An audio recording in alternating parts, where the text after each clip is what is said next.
খেলছিল যা তার বাবা তাকে বানিয়ে দিয়েছিল। সামিয়া বারান্দায় বসে হাত পাখা নাড়ছিল। হঠাৎ মেহেরিনের গাড়িটি সামিয়ার পায়ে গিয়ে লাগল। সামিয়ার মুখ রাগে থমথমে হয়ে উঠল। সে মেহেরিনকে এত জোরে ধমক দিল যে ছোট্ট শিশুটি ভয়ে সিটিয়ে গেল। তার চোখে পানি চলে এলো, কিন্তু সামিয়ার মন গলে গেল না। সে মেহেরিনের কাঠের গাড়িটি তুলে উনুনের আগুনে ফেলে দিল। মেহেরিন শুধু চেয়ে চেয়ে দেখল। তার মুখ যেন সেলাই হয়ে গিয়েছিল। সেই মুহূর্তে বাচ্চাটি কি ভাবছিল? তার ছোট্ট মাথায় এই কথা গেঁথে গিয়েছিল যে এই নতুন মা তার নিজের মায়ের মতো নয়। তার নিজের মায়ের গাওয়া সেই লড়ি বা ঘুমপাড়ানি গানের কথা মনে পড়তে লাগল, যা মা তাকে শোনাতেন।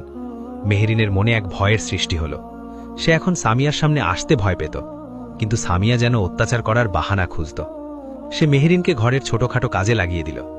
যে শিশুটির এখন খেলনা দিয়ে খেলার কথা, সে ভারী ভারী বালতি টানত আর আঙিনা পরিষ্কার করত। সামিয়া তাকে পেট ভরে খাবারও দিত না। আরিয়ানের সামনে সে তাকে ফল আর মেওয়া খাওয়াত, কিন্তু আরিয়ান চলে গেলেই মেহেরিনের কপালে জুটত শুকনো রুটি আর পানি। আরিয়ান যখন ফিরত তার মনে হতো মেহেরিন যেন রোগা হয়ে যাচ্ছে। সে জিজ্ঞেস করত, মেহেরিন মা, তুমি ঠিক আছো তো? মেহেরিন তার বাবার চোখের দিকে তাকাত। তার মনে হাজারো অভিযোগ থাকত, কিন্তু তখনই তার নজর পেছনে দাঁড়িয়ে থাকা সামিয়ার ওপর পড়ত, যার চোখ দিয়ে যেন আগুন ঝরছে। মেহেরিন ভয়ে মাথা নিচু করে নিত এবং ধীরে ধীরে বলতো, হ্যাঁ আব্বু, আমি ঠিক আছি। আরিয়ানের মনে হতো হয়তো বাচ্চাটি তার মাকে মনে করে উদাস থাকে। সে স্বপ্নেও ভাবেনি যে যে মহিলাকে সে মেহেরিনের মা বানিয়ে এনেছিল, সেই মহিলাই তার জীবনের শত্রু হয়ে দাঁড়াবে। সামিয়ার ঘৃণার একটি কারণ এটিও ছিল যে আরিয়ান তার আয়ের একটি বড় অংশ মেহেরিনের ভবিষ্যতের জন্য জমিয়ে রাখত। সামিয়া চাইতো সেই সব টাকা তার বিলাসিতায় খরচ হোক। তার মনে হতো যতক্ষণ মেহেরিন এই বাড়িতে আছে, সে তার মনের সব ইচ্ছা পূরণ করতে পারবে না। তার মাথায় সারাক্ষণ এই ফন্দি ঘুরত যে কিভাবেই মেয়েটির হাত থেকে রেহাই পাওয়া যায়।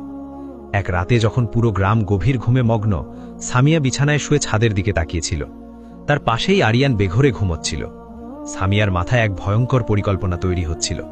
কিন্তু মেহেরিন, সেই শিশুটি তো নিষ্পাপ ছিল। সে তো শুধু ভালোবাসার কাঙাল ছিল। সে কি করে জানবে যে ছায়ার নিচে সে ঘুমোচ্ছে, সেই ছায়ায় তাকে গিলে ফেলার জন্য তৈরি হয়ে বসে আছে?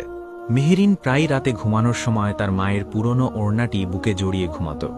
তার মনে হলো মা তাকে দেখছেন, মা তাকে বাঁচিয়ে নেবেন। কিন্তু সামিয়ার নজর